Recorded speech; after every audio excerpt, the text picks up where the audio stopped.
कुछ दिन पहले अखबार में एक अफसोसनाक खबर छपी जिसमें बताया गया कि खैबर पख्तूनख्वा में एक पोलियो रजाकार को गोली मारकर शहीद कर दिया गया। पोलियो रजाकारों पर हमला एक मामूल की बात बन गई है। यही नहीं, पोलियो का शिकार होने वाले बच्चों के बारे में इत्तलात भी मीडिया का हिस्सा बाकायदगी से बनती हैं। पाकिस्तान बदकिस्मती से दुनिया के इन 3 ममालिक में नाइजीरिया और अफगानिस्तान के साथ शामिल है जिनमें पोलियो के केस आज भी मंजर-ए-आम पर आते हैं। अगरचे पाकिस्तानी हुकूमत अक़वाम मुत्तहिदा और बहुत से सरकारी और गैर सरकारी इदारों के साथ मिलकर पोलियो के खात्मे की मुहिम चलाती रही है, मगर फिर भी पाकिस्तान पोलियो से पाक मुल्क नहीं बन पा रहा। इसकी एक बड़ी वजह पोलियो के बारे में फैली हुई गलतफहमियां भी हैं।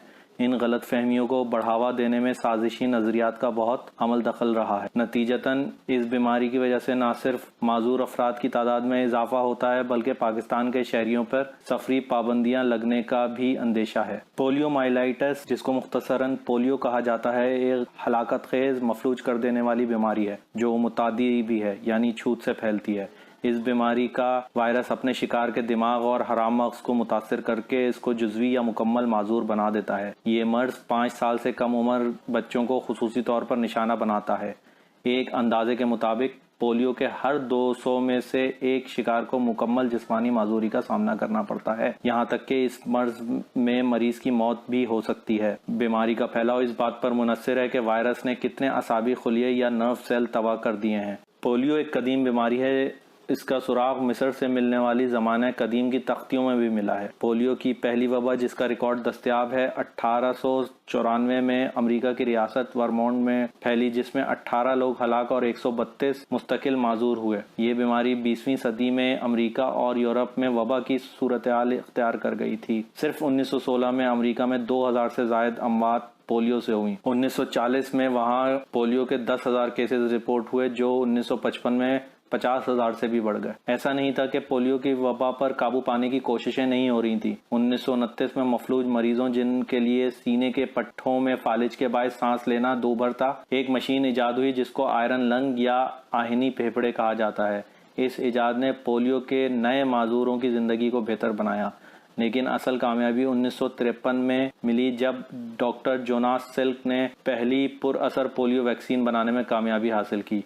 इस वैक्सीन में मुर्दा या इनएक्टिव वायरस होते थे। उनके जिस्म में दाखिल होने के बाद जिस्म का मुदाफ़ती निज़ाम खुदकार तरीके से पोलियो वायरस के खिलाफ एंटीबॉडीज पैदा करना शुरू हो जाता है। इस वैक्सीन के कामयाब इस्तेमाल के बाद कुछ ही सालों में कतरों के जरिए दी जाने वाली वैक्सीन, जिसमें जिंदा मगर कमजोर वायरस इस्तेमाल किए जाते थे, इजाद हो गई। आने वाले चंद सालों में अमेरिका में पोलियो 80 से 90% तक कम हो गया और देखते ही देखते एक बीमारी जो वबा की सूरत हर जगह पंजे गाड़ रही थी, काबू में आ गई। ये मुहिम आसान नहीं थी, मगर हर जगह वैक्सीन इलाज से बेहतर है की तर्ज पर जंगी बुनियादों पर काम किया गया और इस बीमारी के कदम उखाड़ दिए गए। अगर ये रफ्तार जारी रहती तो पोलियो स्मॉल पॉक्स के बाद दूसरी बीमारी बन जाती जिसको जमीन से आलमगीर सतह पर खत्म कर दिया गया, मगर ये ताहाल मुमकिन नहीं हो सका। हालांकि ज्यादातर मुल्कों से इस बीमारी का मुकम्मल खात्मा हो चुका है, मगर साजिशी नजरियात की वजह से पाकिस्तान, अफगानिस्तान और नाइजीरिया में इस मर्ज को शिकस्त नहीं दी जा सकी। अब हम एक नजर इन बातों पर डाल लेते हैं जो आमतौर पर पोलियो वैक्सीन के खिलाफ फैलाई जाती हैं।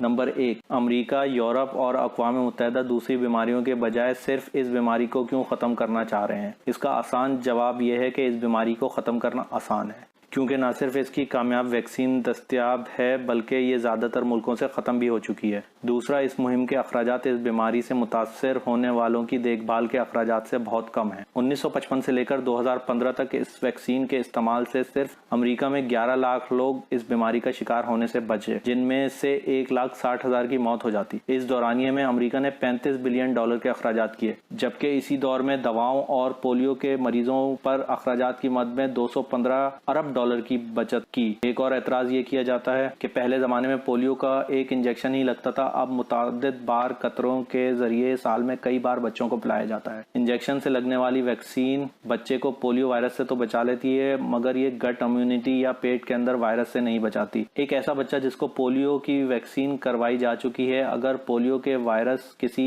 ग़िज़ा के जरिए इस बच्चे के पेट में पहुंच जाए तो वो इसको बीमार तो नहीं कर सकेंगे, मगर इसके पेट में परवरिश पाकर फुजले के जरिए फैलकर ऐसे लोगों को शिकार कर सकते हैं जिन्होंने वैक्सीन नहीं करवाई। कतरों वाली वैक्सीन बच्चों में पेट की मुदाफियत भी पैदा करती है। ये बहुत मौसर है और पहली खुराक के बाद 50% से ज़ायद लोगों में पोलियो से मुदाफ़ियत पैदा कर देती है। कुछ लोग ये दावा भी करते हैं कि इस वैक्सीन के इस्तेमाल से बच्चों को पोलियो हो जाता है।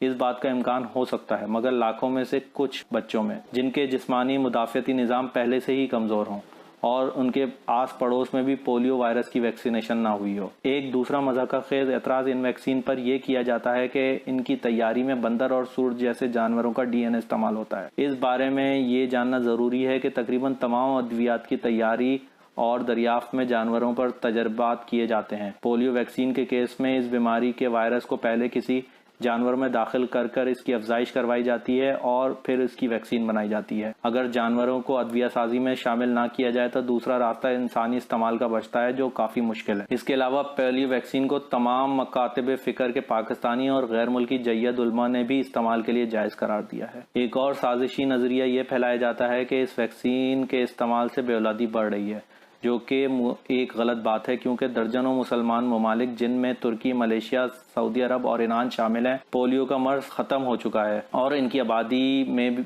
कोई फ़र्क नहीं पड़ा। तो ये थे कुछ हक़ाइक़ जिनका जानना और फैलाना बहुत ज़रूरी है ताकि पाकिस्तान से इस मूज़ी मर्ज का खात्मा कर दिया जाए। इस वीडियो को हर उस शख्स के साथ शेयर करें जिसके बच्चे 5 साल से कम उम्र हैं। शुक्रिया।